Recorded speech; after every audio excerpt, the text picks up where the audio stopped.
할렐루야.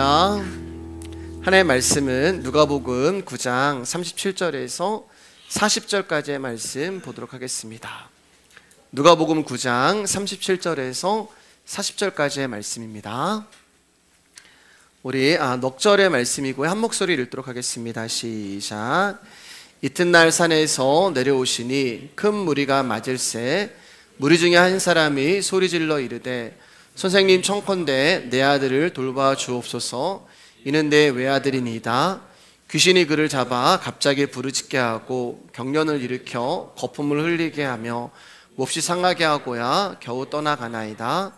당신의 제자들에게 내쫓아 주기를 구하였으나 그들이 능히 못하더이다. 아멘. 오늘 말씀의 제목은 예수가 없으면 믿음이 없는 것입니다 라는 말씀으로 은혜 나누길 원합니다. 우리 옆사람과 인사하겠습니다. 귀하십니다. 귀하십니다. 귀하십니다. 지난 시간에 이어서 말씀 계속 이어가도록 하겠습니다. 변화산에 올라가신 예수님 일행이 이튿날 산에서 내려오셨는데 많은 무리가 예수님을 맞이했어요. 그런데 그 무리 중에 있던 한 사람이 소리를 지르며 귀신 들린 자기의 외아들을 돌보아 달라고 말을 합니다. 그 외아들은 귀신에게 붙들려서 갑자기 부르짖기도 하고 경련을 일으켜 거품을 흘리며 몹시 상한 상태에 있다고 성경은 기록하고 있어요. 아들의 아버지는 아마 예수님의 소문을 듣고 예수님을 찾아왔을 것입니다. 병든 자를 고치고 귀신을 쫓아내고 심지어 죽은 자도 살리신다는 그 예수님이면 내 아들을 고칠 수 있을 거야 라는 마음으로 예수님을 찾아왔을 거예요. 그런데 예수님은 산에 올라가서 계시지 않으셨어요. 그래서 아버지는 낙심이 되고 실망이 됐을 것입니다. 예수님 지금 변화산에 계신 거예요. 그런데 제자들이 그 모습을 보고 내가 너의 아들을 고쳐주겠다, 이리로 데려와라 라고 제자들이 나선 것입니다. 그리고 제자들이 그 아들에게 열심히 기도하고 안수를 하고 사역을 했지만 아들의 병은 고쳐지지 않고 오히려 더 심각한 발작을 일으키게 된 것입니다. 그때 예수님이 산에서 내려오셨고 예수님을 본 아버지가 예수님께 나와 선생님의 제자들에게 제 아들을 붙잡고 있는 귀신을 내쫓아달라고 청하였으나 그들은 아무것도 하지를 못했습니다 라고 하소연을 했습니다. 우리 누가복음 9장 1절 2절입니다. 시작. 예수께서 12제자를 불러 모으사 모든 귀신을 제어하며 병을 고치는 능력과 권위를 주시고 하나님의 나라를 전파하며 앓는 자를 고치게 하려고 내보내시며. 우리가 지금 누가복음 9장을 보고 있잖아요. 누가복음 9장을 처음 시작할 때에 예수님께서 제자들을 전도 여행 보내실 때 병을 고치는 능력과 권위를 주시고 그들을 파송하신 일이 있었어요. 그리고 제자들은 각 마을로 두루다니며 곳곳에 복음을 전하며 병을 고쳤습니다. 얼마 전의 일이었단 말이에요. 그러니까 불과 얼마 전만 해도 제자들은 귀신을 제어할 수 있었고 병든 자를 고칠 수 있는 능력이 있었고 그런 일을 행했단 말입니다. 그런데 왜 지금은 불과 얼마 전에 행했음에도 불구하고 지금은 아무런 역사도 일어나지 못하고 왜 귀신 들린 아들을 고치지 못하는 것일까? 예수님께 받은 권위와 능력이 사라진 것일까? 여러분, 제자들은요 애초부터 예수님께 받은 권위와 능력이 없었습니다. 다만 전도여행을 보내실 때 주님이 그들에게 능력을 주셔서 귀신을 제어하며 병을 고치는 능력을 주셨던 거예요. 그래서 그때는 제자들이 그 일을 행한 것입니다. 신비롭고 놀라운 일을 제자들이 행할 수 있었어요. 그런데 지금 제자들은 자신들에게 어떤 힘과 능력이 있어서 그 일을 한 거라고 착각을 하고 있는 거예요. 예수님이 제자들에게 능력과 권위를 주셔서 제자들이 병을 고치고 귀신을 쫓아낼 수 있었던 것인데 제자들은 지금 자기에게 어떤 신비한 능력과 권능이 있어서 귀신을 쫓아내고 병을 고쳤다고 착각을 하고 있는 것입니다. 여러분 이해가 되시죠? 전도여행을 제자들이 나갈 때는 하나님의 능력과 권능이 반드시 있어야 돼요. 그래서 예수님이 제자들에게는 당신의 능력과 권위를 주신 것입니다. 제가 원고에 없는 이야기지만 저도 단기 선교를 많이 나갔거든요. 그때는 왜 이렇게 담대했는지 모르겠어요. 무슬림 마을에 가서 정말 그 버스터미널에서 아무 버스나 타고 하나님 인도하시는 대로 가겠습니다. 그렇게 가서 이틀 3일을 자고 왔어요. 그리고 가서 막 문을 두드리고 막 그런 일들이 있었거든요. 놀라운 일들이 있었고. 지금 하라면은 못해요, 여러분. 지금은 그런 자신감이 없어요. 그러면 그때의 자신감은 무엇이고 지금의 자신감은 무엇인가? 간단해요, 여러분. 그때는 주님이 주신 거예요. 그러면 지금은요? 지금은 주님이 주시지 않은 것입니다. 그러니까 제자들과 함께, 예수님의 제자들과 함께 있으면 믿음이 있는 것이고, 예수님의 제자들과 함께 계시지 않으면 믿음이 없는 거란 말이에요. 아직 십자가 사건 전이기 때문에 예수님은 우리와 똑같은 육신을 입고 계신 거예요.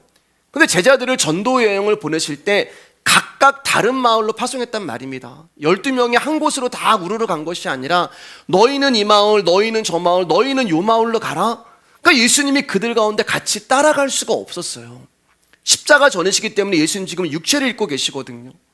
그래서 제자들 가운데 함께 하실 수 없기 때문에 그들 가운데 예수님이 당신의 능력과 권능을 주신 것이고, 지금 육체를 입고 계시는 예수님이 어디 계세요? 산에 올라가 계신단 말입니다. 변화산에 올라가 계신 거예요. 그러니까 제자들이 지금 어떤 기도를 하고 어떤 역사를 하고 어떤 난리 법석을 쳐도 이 귀신 들린 아들은 아무런 일도 일어나지 않는 거예요. 여러분, 믿음은 우리 말씀의 성도님들은 다 아시겠지만 믿음은 나의 감정이나 기질과 확신이 아닙니다. 믿음은 뭐예요? 믿음은 존재입니다. 히브리서 12장 2절입니다. 시작. 믿음의 주여 또 온전하게 하시는 이인 예수를 바라보자. 여기 보시면은 믿음의 주요 이렇게 얘기하잖아요. 그러니까 믿음은 주님이라는 거예요. 믿습니다 이게 아니란 말입니다. 믿음은 존재라는 거예요. 그러니까 우리를 온전하게 하시는 분은 믿음이신 예수님이기 때문에 우리가 그분을 바라봐야 돼. 그러니까 믿음은 예수님 자체라는 말입니다. 에베소 2장 8절입니다. 시작. 너희는 그 은혜에 의하여 믿음으로 말미암아 구원을 받았으니 이것은 너희에게서 난 것이 아니요 하나님의 선물이라. 하나님이 우리 가운데 주시는 선물이 있단 말이에요. 그 선물이 믿음인데, 믿음이 조금 전에 히브리서 12장 2절에 누구라 그랬어요? 예수님이요. 그러니까 하나님이 우리 가운데 주시는 믿음이라는 선물은 예수님이고, 그 예수님이라는 존재가 내 안에 들어옴으로 말미암아 저와 여러분으로 하여금 하나님을 믿을 수 있는 믿는 자로 내 안에 계시는 예수님이 만들어내신 거예요. 내가 모태신앙이기 때문에, 내가 직분이기 때문에 내가 예수님을 믿는 게 아니란 말입니다. 근데 그 믿음이 어떻게 들어왔어요? 로마서 10장 17절 말씀 가운데 그러므로 믿음은 들음에서 나며 들음은 그리스도의 말씀이니라. 그러니까 말씀으로 우리 가운데 믿음이 들어오시는 거예요. 왜냐하면 믿음은 존재이기 때문에. 그래서 요한복음 1장 14절 말씀 가운데 태초에 말씀이, 여러분 이 말씀을 의인화하잖아요. 그냥 우리가 문자라는 그런 말씀이 아니라 태초에 말씀이 어떤 살아있는 존재로 얘기하잖아요. 말씀이 계시니라. 이 말씀이라는 존재가 하나님과 함께 계셨으니 이 말씀이라는 존재는 곧 하나님이시니라. 말씀이라는 존재는 육신이 되어 우리 가운데 거하시는 예수 그리스도라는 말입니다. 그런데 제자들은 지금 자기에게 믿음이 없음에도 불구하고 여전히 자신들에게 며칠 전에 자기가 행했던 능력 때문에 권능과 능력이 있다고 믿고 있는 거예요. 그러면 지금 제자들이 믿고 있는 것은 무엇인가? 바로 자기 자신의 가능성을 믿고 있는 거예요. 이것을 다른 말로 긍정이라고 이야기를 합니다. 긍정이 뭐예요, 여러분? 할 수 있다, 하면 된다, 해보자, 안 되는 것이 기적이다. 이게 긍정이잖아요. 그러니까 긍정은 자기 가능성을 믿는 확신일 뿐이지 성경이 말하는 믿음이 아니란 말입니다. 성경이 말하는 건 뭐예요? 너는 해도 안 돼. 너는 해봤자야. 너는 안 되는 사람이야. 그런데 불가능하고 안 되는 우리 가운데 하나님의 말씀이라는 존재가 들어오심으로 말미암아 그것을 가능케 하시는 것이 하나님의 일이란 말이에요. 제가 한 가지 예를 말씀드려 볼게요. 예를 들어 병이 아픈 사람을 위해 내가 간절히 기도했는데 그 사람이 나음을 입었다고 생각을 해볼게요. 그리고 그런 일은 지금도 일어나고 존재합니다. 저도 여러분 그런 경험을 많이 해봤어요. 자, 그러면 내가 아픈 누군가를 위해서 기도했는데 때로는 예배 가운데 말씀을 전하는 중에 어떤 아픈 사람이 낫단 말입니다. 그럼 그것을 제가 한 거예요? 하나님이 하신 거예요? 하나님이 하신 거죠. 근데 우리라는 존재는 입술만 하나님이 하셨습니다 라고 인정을 하지 내 입술 빼고는 전부 자기의 가능성을 자랑하고 싶은 자들이라는 것입니다. 저도 그렇고 여러분도 그래요. 그래서 간증이라는 것을 처음 들어보면은 처음에는 주님이 하셨습니다 출발하지만 간증하면 할수록 내가 주인공이 되고 내가 커지고 나를 드러내고 자랑하게 된단 말입니다. 그것은 믿음이 아니에요. 내가 누군가의 병이 낫기를 위해서 간절히 기도했는데 그 사람이 병이 낫다. 그것은 그 사람을 고치시겠다는 하나님의 의지가 거기에 임한 거예요. 내가 저 사람을 치료하겠다라는 하나님의 의지가 임하면 그 사람은 낫는 거예요. 그러면은 그 사람을 고치지 않겠다. 이것도 하나님의 의지예요. 내가 저 사람은 치료하겠다, 저 사람은 치료하지 않겠다. 둘 다 의지란 말입니다. 그럴 때로는 우리는 그런 의문이 되잖아요. 아니 이렇게 믿음 좋으신 분이, 아니 이렇게 선하신 분이 어떻게 저런 병을 걸려서 저렇게 고통을 받지? 아니 하나님은 저런 분을 고쳐주시지 누구를 고쳐주셔? 그런 의문을 종종 갖잖아요. 근데 하나님의 의지가 거기에 있는 거예요. 그러나 그것은 창조주 하나님의 영역이지 피조물인 우리의 영역이 아니란 말입니다. 그런데 우리는 병이 낫고 안 낫고 이것을 보고 저 사람에게는 믿음이 있어서 병이 난 거고 너는 죄가 있어서 병이 안 난 거야, 그렇게 이야기를 함부로 한단 말입니다. 그렇지 않아요. 예수님이 제자들에게 능력과 권위를 주신 이유는 제자들을 능력과 권위 있는 사람으로 만드시려고 하는 것이 아니라 예수님의 능력과 권위라는 하나님 나라에 그 제자들을 참여시키기 위해서 그들 가운데 권능과 능력을 허락한 거예요. 그런데 이 같은 사실을 깨닫지 못한 제자들은 귀신을 제어했다는 자신의 경험, 자신의 바탕을 시작으로 귀신 들린 아들을 자기가 고치려고 했던 거예요. 그러니까 하나님 되려고 하는 거예요, 여러분. 하나님만이 하실 수 있는 것을 하나님만이 주셨던 능력과 권능으로 잠시 경험했다고 자기가 그 자리에 올라가게 되는 거예요. 그래서 선악과 따먹은 그런 인간이 되는 것입니다. 다시 말해서 이 말은 예수님이 지금 없잖아요. 산에 올라가셨잖아요. 야, 예수님 없어도 얼마든지 내 힘으로 그 일 할 수 있어. 예수님 없어도 얼마든지 나에게 있는 힘과 능력으로 문제를 해결할 수 있고 잘 먹고 잘 살 수 있다고 제자들이 생각을 한 거예요. 그게 금송아지 하나님 믿고 있는 이스라엘 백성들이란 말입니다. 오늘은 이제 제가 그 부분을 다루지 않기 때문에 시간상 다루지 않지만요, 여러분 나중에 출애굽기 가가지고 시내산과 변화산을 한번 비교해서 보세요. 똑같아요. 모세가 시내산에 올라갈 때도 3명 데리고 올라갑니다. 예수님도 3명 데리고 올라가죠. 모세가 시내산에서 하나님의 말씀이라고 하는 십계명 법을 받잖아요. 변화산에서 베드로와 예수님이 하나님의 음성을 듣습니다. 근데 내려올 때 무슨 일이 있었어요? 금송아지 만들고 난리법석 치우고, 지금 예수님이 내려올 때 이 사람들이 자기의 힘으로 얼마든지 귀신 들린 아들 쫓아낼 수 있다고 난리법석을 치우고 있는 거예요. 그럼 구약이나 신약이나 사람들은 변하지 않는단 말이에요. 구약에 있던 인간들이나 지금 신약에 있던 사람들이나 다 그 모습 그대로란 말입니다. 이것을 두고 예수님이 이제 이렇게 말씀하십니다. 41절 42절입니다. 시작. 예수께서 대답하여 이르시되 믿음이 없고 패역한 세대여, 내가 얼마나 너희와 함께 있으며 너희에게 참으리요, 내 아들을 이리로 데리고 오라 하시니 올 때의 귀신이 그를 거꾸로 들이고 심한 경련을 일으키게 하는지라.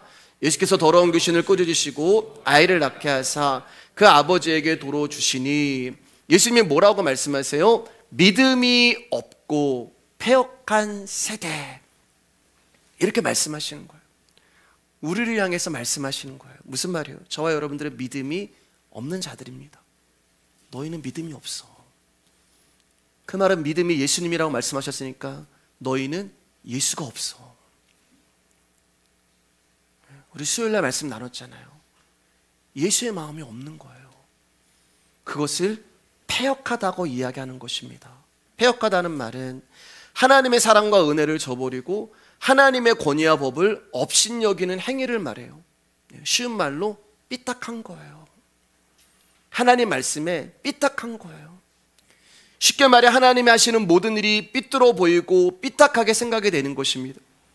왜 이런 모습이 되는 거예요? 믿음이 없어서 그래요. 저와 여러분 안에 예수가 없기 때문에 그래요. 그래서 예수님이 너희는 되게 믿음이 있다고 생각하는구나, 너희는 되게 능력이 있다고 생각하고 권능이 있다고 생각하고 너희들 착각하고 있는데 너희들의 정체성이 뭔지 아니? 너희는 믿음이 없는 패역한 세대야. 그렇게 우리의 정체성을 드러내시고 예수님이 이 아버지의 아들을 고쳐주십니다. 이게 오늘 본문의 내용이에요. 사랑하는 여러분, 우리는 믿음이 없는 자들입니다. 우리 옆 사람과 한번 인사할까요? 당신은 믿음이 없습니다.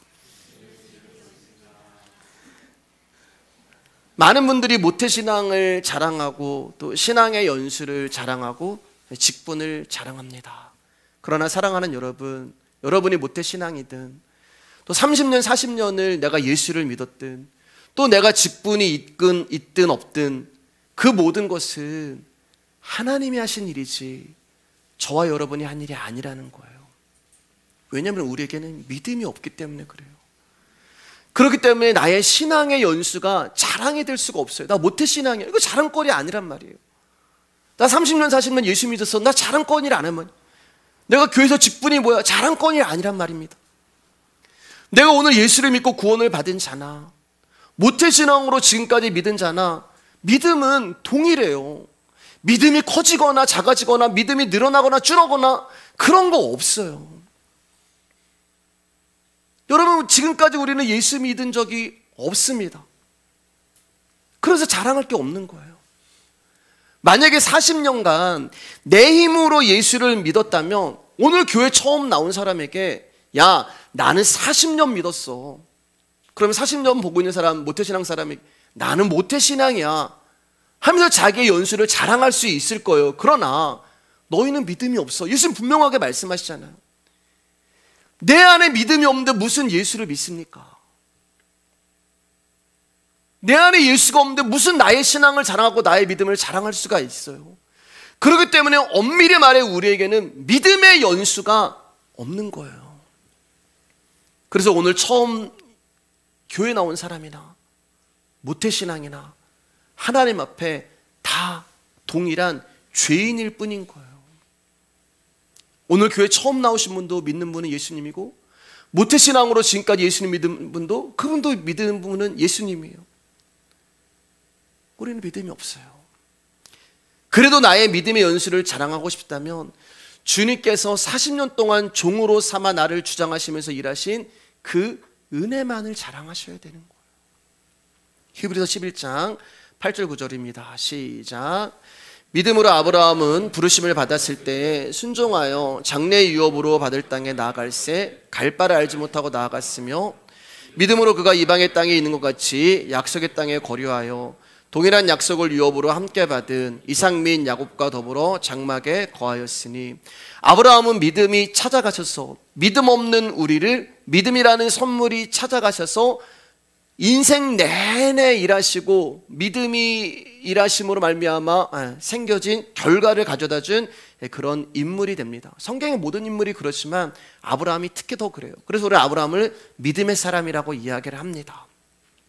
그러니까 아브라함이 믿음이 있어서 믿음의 사람이 된 것이 아니라요, 아브라함은 믿음이 없는 사람이었는데 믿음이 그를 찾아가셔서 그의 처음부터 마지막까지 부르시고 동행하신 것이기 때문에 그를 믿음의 사람이라고 이야기하는 거예요. 여러분 착각하시면 안 됩니다. 잘 아셔야 돼요. 아브라함 믿음이 있어 믿음의 사람 된 게 아니란 말입니다. 오늘 히브리서 말씀을 보면은 아브라함을 부르실 때 믿음으로 순종하여 고향을 떠났다라고 말씀하고 있습니다. 아브라함의 고향은 갈대아 우르예요. 그 갈대아 우르라고 하는 바벨이라고 하는 그 땅에서 대대손손 우상을 섬기며 잘 먹고 잘 살고 있었던 사람이었습니다. 그래서 아브라함은 하나님이 누구신지도 알지 못했고 알고 싶지도 않고 관심도 없었어요. 왜요? 잘 먹고 잘 살고 있었기 때문에 그래요. 내가 잘 먹고 잘 살고 있는데 하나님이 왜 필요해요?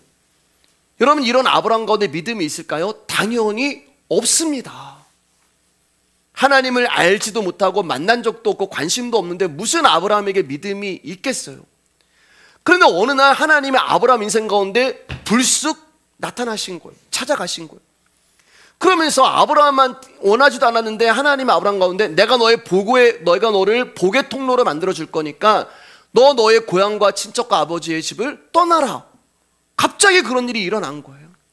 예를 들어 말씀 한번 드려볼게요. 여러분들이 어느 날 분양을 받아서 아니면 여러분들이 이제 좋은 집을 샀다고 한번 생각해 볼게요. 너무 좋은 거예요. 이 집이 너무 좋으니 여기가 좋사오니, 베드로의 고백에 나오는 거죠. 여기가 좋사오니 내가 이제 이곳에서 죽을 때까지 편안하게 살겠구나, 그렇게 생각을 하고 있는데 하나님이 어느 날 갑자기 띵동띵동 하면서 내 분양받은 집에 딱 찾아오신 거예요. 신방을 오셨어요. 그러면서 그분이 나의 이름을 부르시면서 한마디 하시는 거예요. 신방의 말씀의 내용이 딱 하나예요. 너 여기를 떠나라.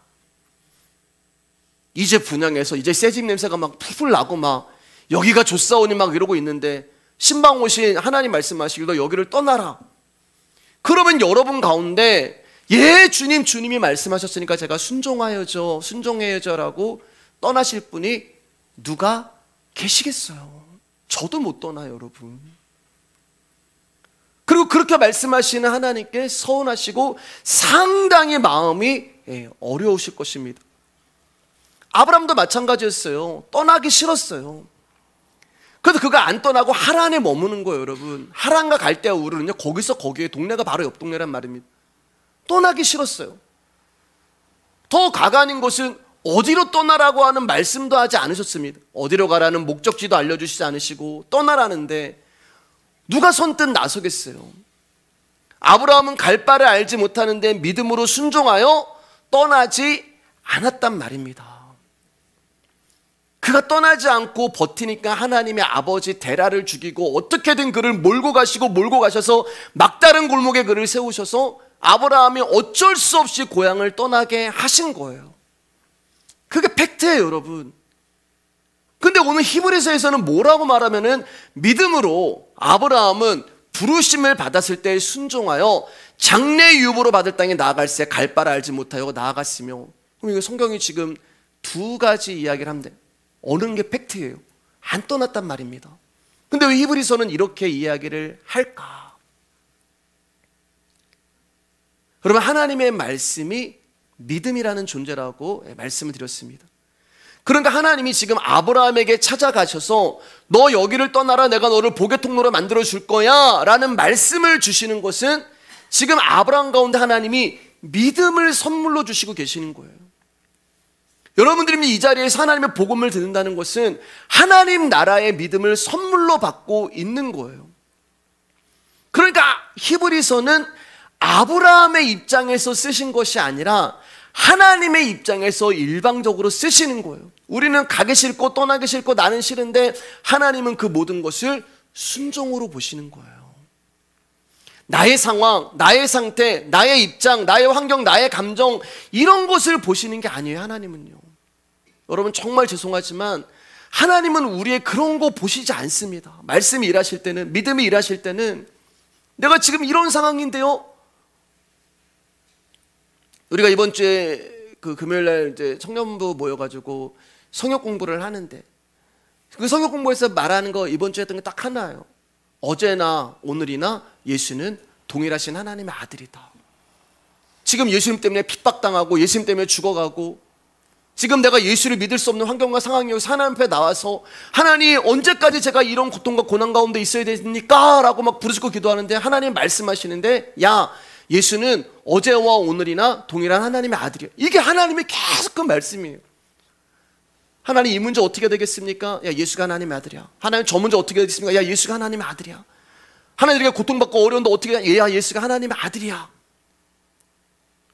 그러니까 히브리서는 지금 하나님의 입장에서 일방적으로 쓰시는 거예요. 우리를 그렇게 보시는 거예요. 내 인생인데 일방적으로 찾아오셔서 당신의 마음대로 써내려 가시는 것입니다.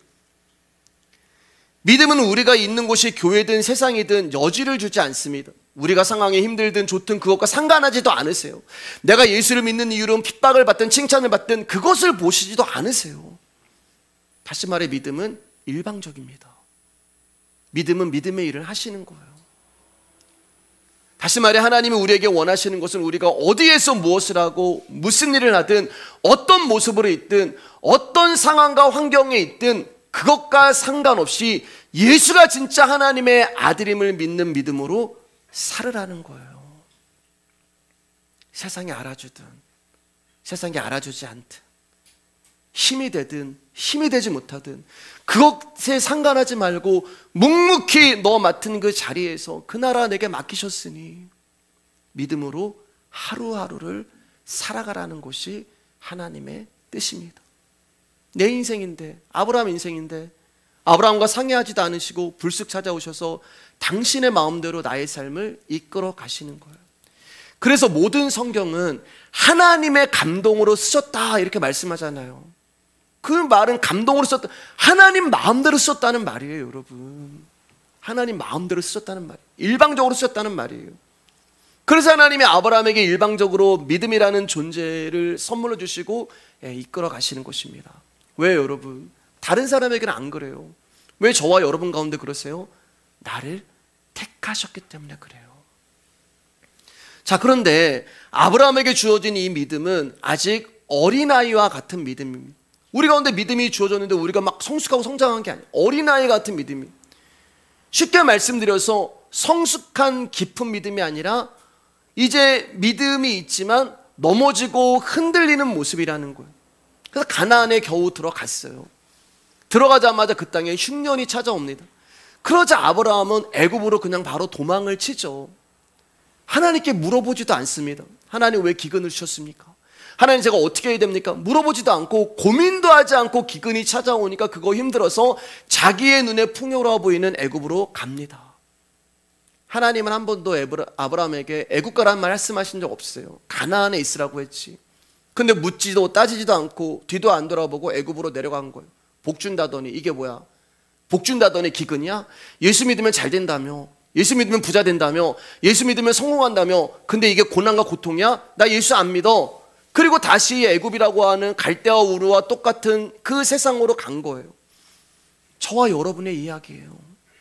이게 예수를 믿는 저와 여러분의 모습입니다. 애굽으로 도망을 가는 중에 아내 때문에 자신의 신변의 위험이 닥칠 것 같으니까 아내를 누이라고 속여 다른 남자의 품으로 보냅니다. 믿음이 있는 사람이 이 짓을 하고 있는 거예요. 이런 아브라함을 보시면서 하나님이 주신 믿음이라는 선물이 여러분 보이세요? 그 아브라함 가운데 믿음이라는 것이 보이시냐고요? 하나님이 다 수습하시잖아요. 바로가 사라와 관계하려고 하니까 그날 밤에 하나님이 바로에게 나타나셔서 너 사라 건드리면은 내가 너와 이 나라를 멸망시키겠다.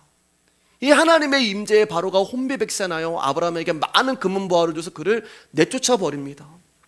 잘못은 아브라함이 했는데 복은 아브라함이 받아요. 아브라함이 사라를 누이라고 거짓말했는데 아브라함에게 징계를 하셔야 되는데 거짓말한 아브라함을 하나님이 치셔야 되는데 하나님이 바로를 치십니다. 왜 여러분? 아직 믿음이 어리기 때문에 그래요. 아직 아브라함의 믿음이 성숙하지 못하기 때문에 그래요. 하나님이 아마 그 애굽에서 아브라함을 징계했으면 아브라함은 죽었을 거예요. 여러분, 아브라함은 아직 하나님의 징계를 감당할 만큼 성숙하거나 성장하지 않는단 말입니다. 쉬운 말로 이제 기어다니는 거예요. 아장아장 기어다니는 어린아이 같은 거예요. 어린아이가 아장아장 기어다니면 막 다 부시잖아요. 막 기어다니면서. 그러면 그 아장아장 걸어다니는 기어다니는 아이에게 이것 부수고 저것 부수고 너 왜 그랬어? 라고 앉혀놓고 이야기할 수 있냐고. 못해요. 부모가 다 수습을 해주는 것입니다. 어질른 거, 부순 거 부모가 낳아치우면서 수습하면서 그 아이를 보호하는 거예요. 우리랑 똑같아요. 여러분, 이런 식으로 아브라함은 자신의 인생 여정 가운데 계속 실패하고 실수하는데 하나님께서 끊임없이 그를 용서하시고 가르치시면서 애굽으로, 가나안으로, 모리아산으로 끌고 가시는 거예요. 저와 여러분의 인생이란 말입니다. 여러분도 참 많이 여기저기 다니셨잖아요. 여러분도 참 이런 일 저런 일 많이 하셨잖아요. 실패도 하셨고 넘어지기도 하셨고 고생도 많이 하셨고 아픔도 많이 느끼셨고 그리고 지금도 나그네와 이방인의 길을 가면서 내일의 어떤 소망이 없는 불안한 그런 삶을 살아가시잖아요. 이게 믿음을 선물로 가진 모든 사람들의 인생이 되는 거예요. 그렇게 하나님은 당신의 계획과 목적을 이루시기 위해서 아브라함을 여기저기로 끌고 다니시면서 그를 조금씩 성숙시키고 성장시켜 가시는 것입니다. 무엇으로요? 말씀으로요. 하나님 아브라함에게 끊임없이 말씀하세요. 너는 복의 근원이 될 것이고 세상에 너로 인해 복을 받을 것이고 그렇게 복받은 너의 후손이 바다의 모래처럼 이렇게 많을 것이고 저 하늘의 별처럼 많아질 것이고 끊임없이 그에게 말씀을 주시는 거예요. 그런데 그 말씀은 아브라함의 사람됨이나 인격이나 능력이나 노력을 근거로 하지 않고 일방적으로 일하신다니까. 일방적으로 말씀을 주시는 거예요. 아유, 내가 저놈 잘못 선택했다. 야, 너 그렇게 내가 말을 해도 못 알아듣니? 야, 너는 아웃이다. 이러지 않으시고 아브라함의 어떠함과 상관없이 하나님은 계속 말씀을 주시는 거예요.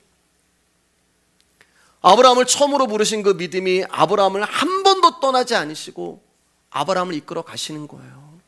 애굽에서 나와 조카 롯과 헤어지고 또 조카 롯을 318명의 일꾼들이 데리고 가서 구해오고 모든 전리품을 가지라는 소돔왕의 말을 믿음으로 멋지게 거절하고 성령 최초로 11조도 하고 믿음으로 충만한 모습 보이죠. 다음 날 되니까 또 아들이 없는 거에서 불평하고 왜 내가 어제 그 전리품 가지라고 했는데 안 가졌을까라고 한숨도 쉬고 하나님 원망하고 그러다 어떤 날은 하나님께 불순종해서 이스마엘 낳기도 하고 그렇게 하나님을 원망하는 아브라함에게 하나님이 이제 내가 너한테 아들 줄 거야 라고 하니까 하나님의 말씀을 비웃고 내가 백신에 무슨 아들이에요? 우리의 인생이에요, 여러분. 그럼에도 불구하고 하나님은 계속 아브라함에게 인내하시고 참으시고 끝까지 그를 포기하지 않으시고 징계와 교육과 훈련을 시키면서 마침내 약속의 아들 이삭을 주시잖아요. 그 시간이 25년 걸린 거예요. 내가 말씀 조금 깨닫는다고 해서 저와 여러분들이 훅 성숙할까? 그렇지 않아요. 1년, 2년 내가 말씀 들었다고 해가지고 내 신앙이 확 변할까? 그렇지 않아요. 믿음의 조상이라는 아브라함도 25년이 걸렸단 말입니다. 그리고 25년 후에 어느 날 하나님이 아브라함 가운데 말씀을 하십니다. 창세기 22장 1절 3절입니다. 시작. 그 일 후에 하나님이 아브라함을 시험하시려고 그를 부르시되 아브라함아 하시니 그가 이르되 내가 여기 있나이다. 여호와께서 이르시되 내 아들 내 사랑하는 독자 이삭을 데리고 모리아 땅으로 가서 내가 내게 일러준 한 산 거기서 그를 번제로 드리라.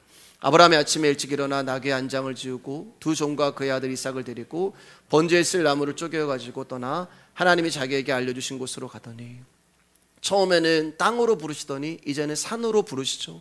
그런데 여러분 이 말씀 가운데서 아브라함이 가기 싫어하는 모습 보이세요? 처음에는 가기 싫어했잖아요.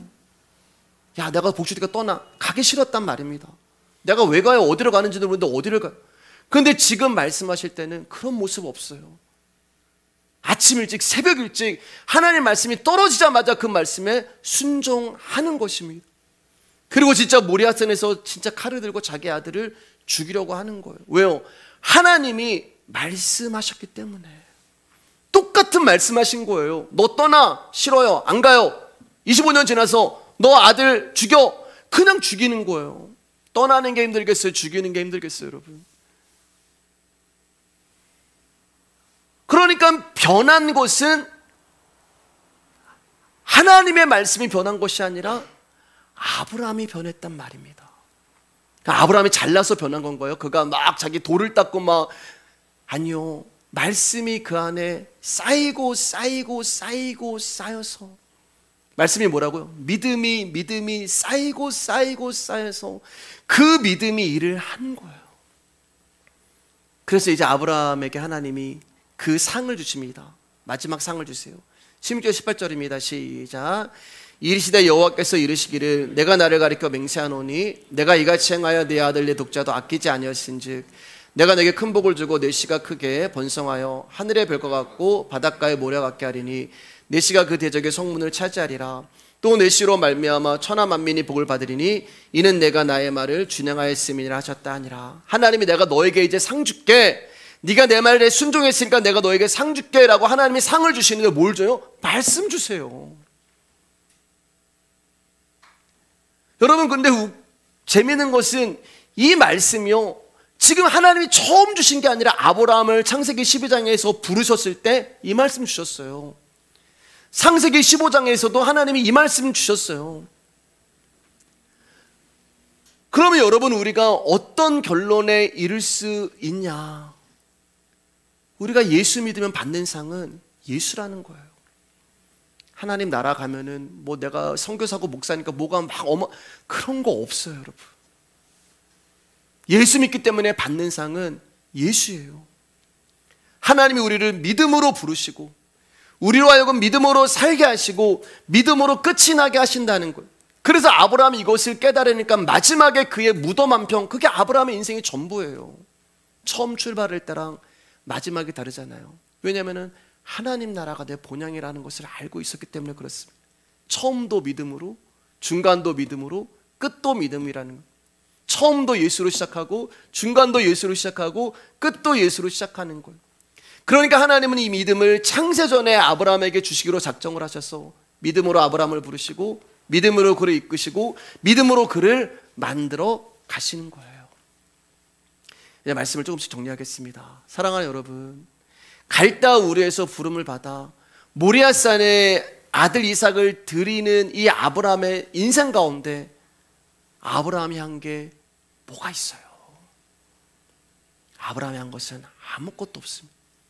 처음부터 마지막까지 하나님이 개입하시고 하나님이 간섭하시고 하나님이 완성을 하신 것입니다. 그래서 로마서 1장 17절 말씀 가운데 이렇게 말씀하시는 거예요. 시작. 복음에는 하나님의 의가 나타나서 믿음으로 믿음에 이르게 하나니 기록된 바 오직 의인은 믿음으로 말미암아 살리람과 같으니라. 앞에 믿음으로 이 믿음도 하나님이시고 뒤에 믿음이라고 하는 이 믿음도 하나님이시란 말입니다. 믿음이 시작해서 믿음이 마치는 거예요. 사랑하는 여러분, 우리는 믿음이 없는 자들입니다. 우리는 믿음이 없는 자들이에요. 믿음이 없다는 말은 무가치하고 무능력하고 아무것도 아니란 말입니다. 여러분 지금 다 의자에 앉아 계시잖아요. 근데 우리 중에 한 명도 내가 이 의자에 앉을 때 이 의자가 부서지면 어떡하지라는 그런 불안한 마음을 갖고 의자에 앉아 계신 분은 없을 것입니다. 왜요? 안 부서질 것을 알기 때문에 그래요. 그게 믿음이에요. 믿음은 믿음의 대상과 관계가 있는 거지 나의 어떠함과 관계가 있는 게 아니에요. 그러니까 우리가 믿음의 대상과 관계하지 못하니까 계속 내가 흔들리는 것입니다. 내가 믿음이 없어도 의자가 약하면 부서지는 것이고요, 내가 믿음이 없어도 의자가 튼튼하면 부서지지 않는 거예요. 그러니까 의자는 믿음이에요. 내 의지와 확신과 긍정과 크게 믿음이 아니에요. 믿음은 내가 믿는 그분이 누구신가, 내가 사랑하고 내가 의지하고 내가 신뢰하는 그분이 누구신가에 대한 문제입니다. 그래서 믿음은 나라는 존재에서 하나님으로 넘어가는 것이 믿음이 되는 것입니다. 어느 날 우리를 찾아오신 그 믿음이 우리 가운데 일을 하시죠. 아브라함의 이야기는 나의 이야기이기 때문에 하나님의 작정과 예정과 섭리와 계획, 언약, 그 모든 것들이 내 인생 가운데서 일을 하십니다. 그 믿음이 우리 삶에 들어오셔서 때로는 징계도 하시고요, 때로는 축복도 해주시고요, 때로는 달래기도 하시고, 때로는 설득도 하시고, 때로는 회초리도 들으시고, 그러면서 우리를 당신의 백성으로 만들어 가시는 거예요. 나로 꽉 차 있는 내가 결국은 하나님, 나 예수 그리스도 없으면은 살아갈 수 없습니다. 주님, 나의 믿음 없음을 용서해 주세요. 나중에 이 귀신 들린 아버지가 예수님께 어떤 고백을 하냐면은, 주님, 내가 믿음 없습니다. 나의 믿음 없음을 용서해 주세요. 그렇게 고백해요, 아버지가요. 그 자리까지 우리를 만들어 가시기 위하여서 하나님이 일을 하시는 것입니다.